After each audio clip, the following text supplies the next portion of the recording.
Hi, I'm Carrie, and welcome to the InvisArt YouTube channel, where we focus on all things digital planning. Today we're planning August, and I feel like I say this every year, but how is it already August? And before we start, here are some of my favorite pages from July. I really found a rhythm with my planner last month, and that hasn't happened in a while, so it felt really nice. I'm happy it's August because we're knocking on the door of autumn, my favorite season, and I love seeing all the school supplies when we go shopping. It was my favorite part of going back to school, and I'm always tempted to buy a new box of crayons or pencils or some sort of stationery. The first thing I do when planning a new month is add a color key for different project categories, and then add in deadlines. This month I'm hoping to release a few new products, create another video or two, and publish a couple of blog posts. These deadlines are a suggestion more than anything else and give me a feel for how I want the months to go. To add them to the calendar, I saved the textiles for last month's deadlines as GoodNotes elements, so I could just drop them in and update the text this month. And for the things I'm not sure I'll be able to get done, I'll change their color to gray and leave them on a random day as a reminder that maybe you can do this if you have time, but it probably won't get done, and that's okay too. After that, I used the highlighter tool to roughly block in what gets worked on and when by using the color key as a guide. It helps me visualize how much time I have to work on a project and whether or not my deadlines are manageable. But this is always the hardest page for me to plan out. The process is straightforward, but I struggle with gauging how much time different tasks take. Most of the time I underestimate how long something will take, especially when trying something new. Like this video. The learning curve was pretty steep, and it took a lot longer than I had planned for, but it was worth it and so fun to create. Because of that, my monthly calendars look so different at the start and end of the month. And at this point, I realized one of my deadlines wasn't going to work, so it got moved over.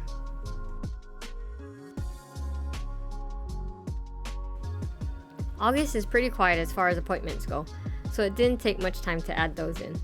For appointments, I use labels that match my color key to indicate the type of appointment scheduled.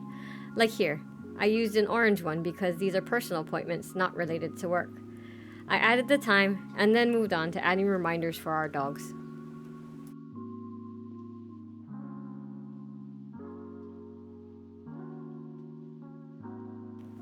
I started with making a nail trim label with our new dog care stickers to remind myself to trim our dog's nails, because they're getting kind of long and I don't want to cut too much off at once. I used the sticker, text tool, and highlighter to make the label, and then saved it as an element because I know I'll be using it for my weekly pages and in the coming months. And a reminder, the most recent thing added to the page will sit on top of something already there. To change this, copy and paste whatever's on the bottom to move it to be on the top. Pre-saving stuff that I use a lot, like textiles and labels, as an element has saved me so much time, especially for weekly planning, which you'll see coming up. It's a total game changer.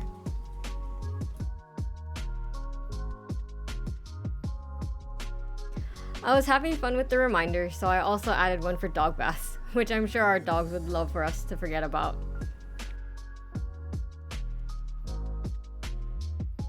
I also added in these watering cans from our Houseplant sticker set because I'm forever forgetting to water the plants.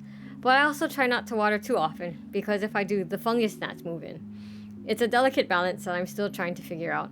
It's been even more challenging with this heat for the plants we're growing outside.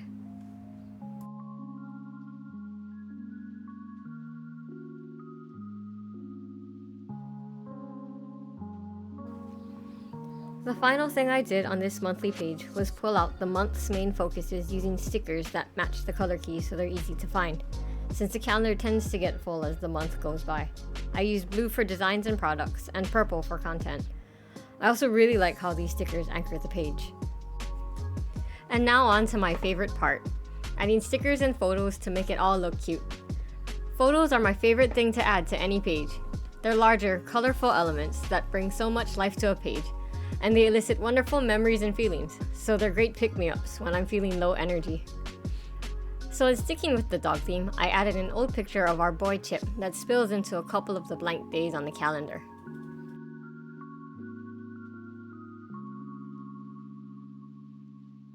And I made another cute little reminder. This one's a reminder to rest, because I sometimes have a hard time remembering to take breaks when I'm in the middle of a project.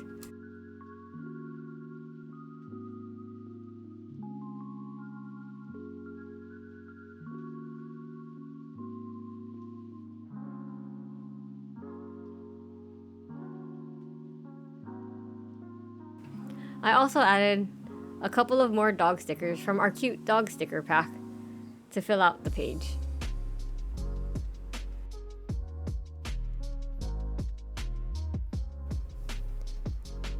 Then I moved on to planning my week.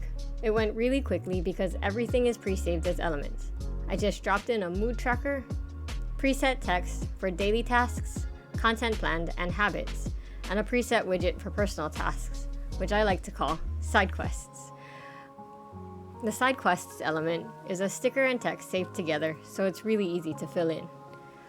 Let me know in the comments if you'd like to see how I set up my most commonly used text and stickers as elements to make planning go faster.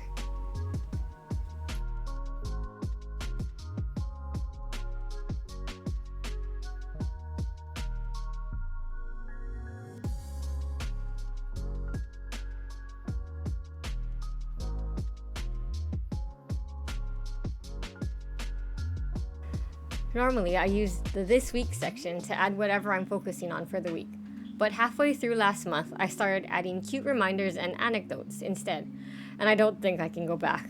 It brings too much joy to my week. As I was designing, I decided I wanted to change the opacity of the pause and thought it'd be fun to share how. There are two ways to do it. One with the FREEBIES app, and the other with Procreate.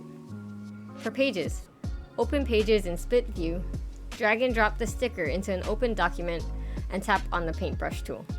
Under the Style tab, change the opacity, then drag the sticker back into the planner.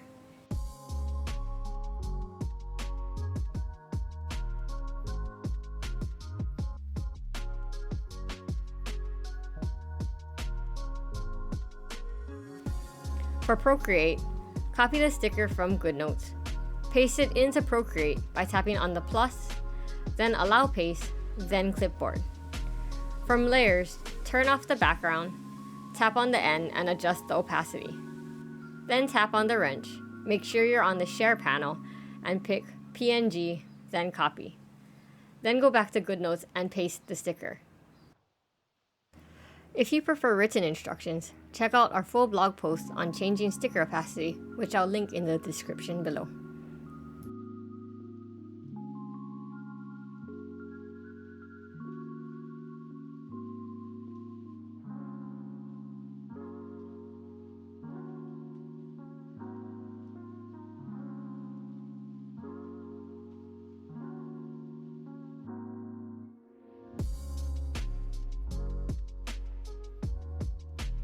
I keep a second weekly page with expanded to-do lists for projects in progress, which gets copied and updated from week to week.